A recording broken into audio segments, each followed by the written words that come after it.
I taught language for 35 years. The precise weight of a word, the difference between what a sentence says and what it does to the person receiving it. I wrote papers on subtext. I assigned Chekhov specifically because Chekhov understood that the most important thing in any conversation is almost never the thing being said out loud.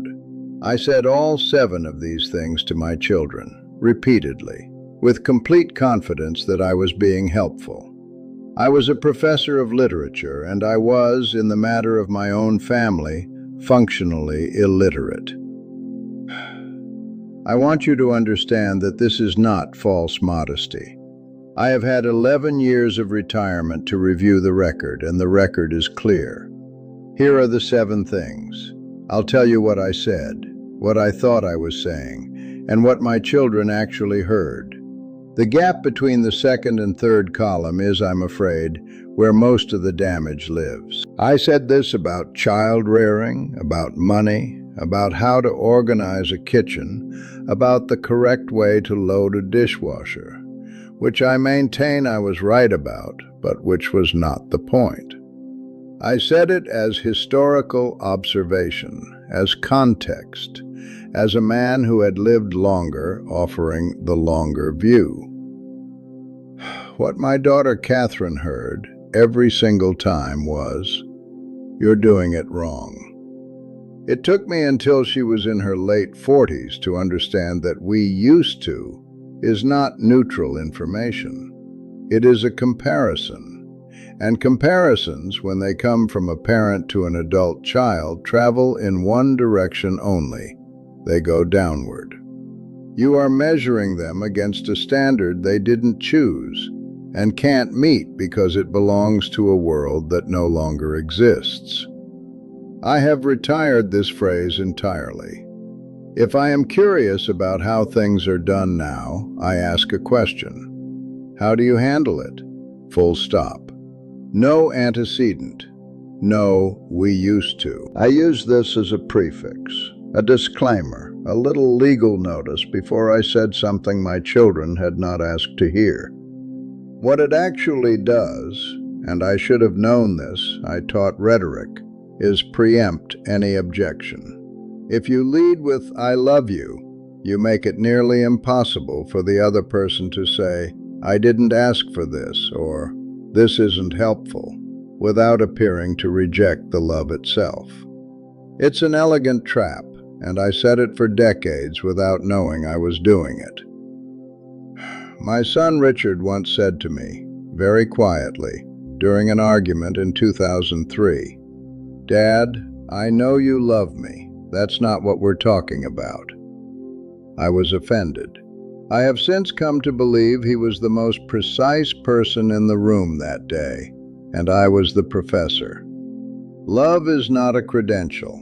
It does not make unsolicited advice welcome. Say what you mean. Leave the preamble out. Fill in the blank. When are you going to settle down? When are you going to call more often? When are you going to make a decision about the house, the job, the relationship? The thing I have decided requires a decision. I held a pipe for 30 years. This one, the one sitting on my desk right now. The one I stopped filling in 1987 when my doctor used the word "seriously" in a tone I didn't like. And I would hold it while I asked these questions, which I imagine did not make them feel less like interrogations. When are you going to contains an embedded verdict. It says, "You are behind schedule." My schedule, which I have set for your life without your input. Richard stopped answering these questions somewhere in his mid-30s. He didn't argue.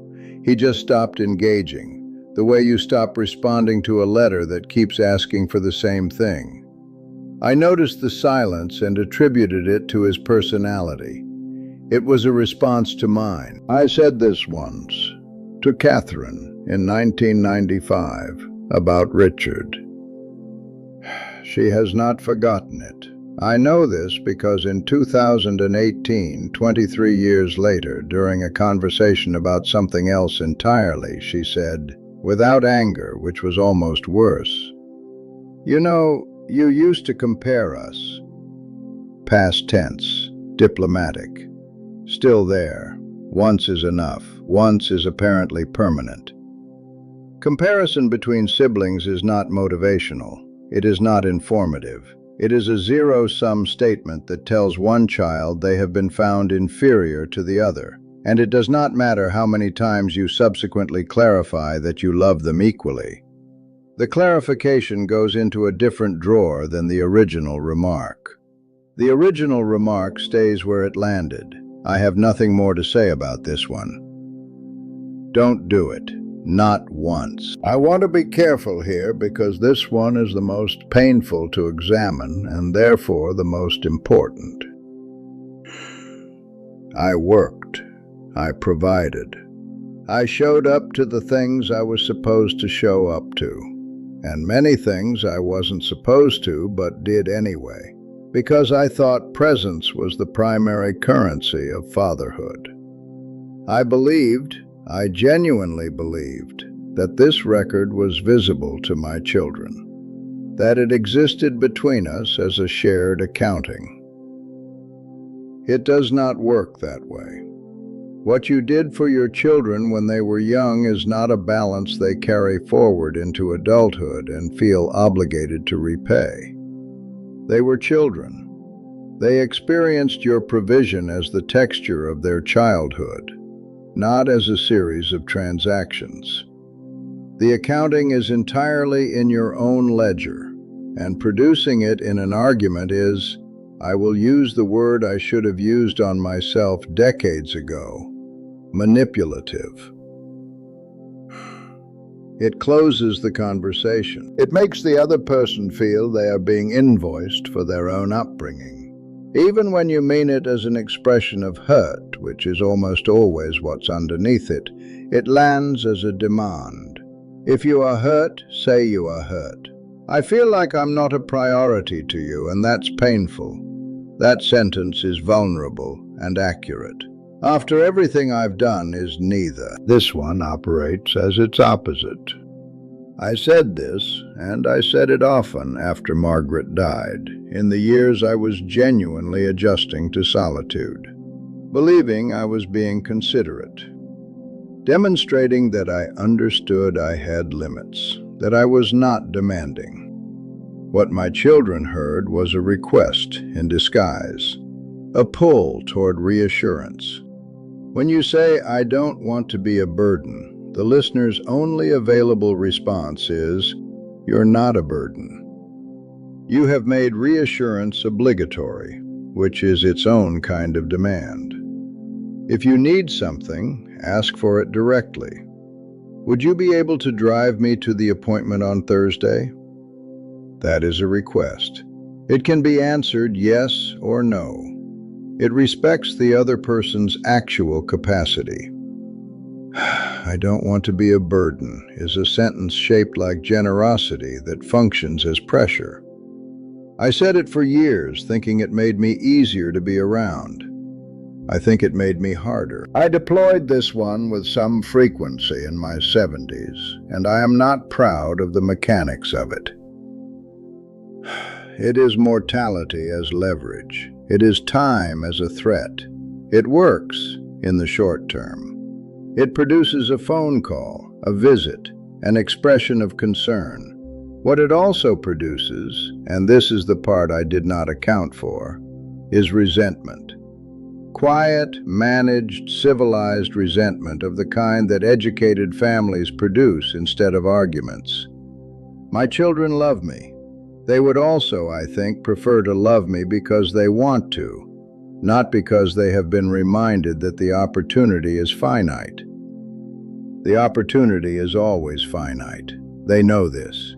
You don't need to say it. What you can say instead, what I have learned at 89 to say instead, is simply, I'd like to see you. Would that work? No timestamp on my mortality. No projected guilt. Just the truth. which is that I want to be in the room with my children while I still can. I have the pipe on my desk as I tell you this. I pick it up when I'm thinking, set it down when I've decided something. 40 years of that habit. Margaret used to say I looked like I was conducting an invisible orchestra. She was right about most things. She was certainly right about the things I said to our children that I shouldn't have.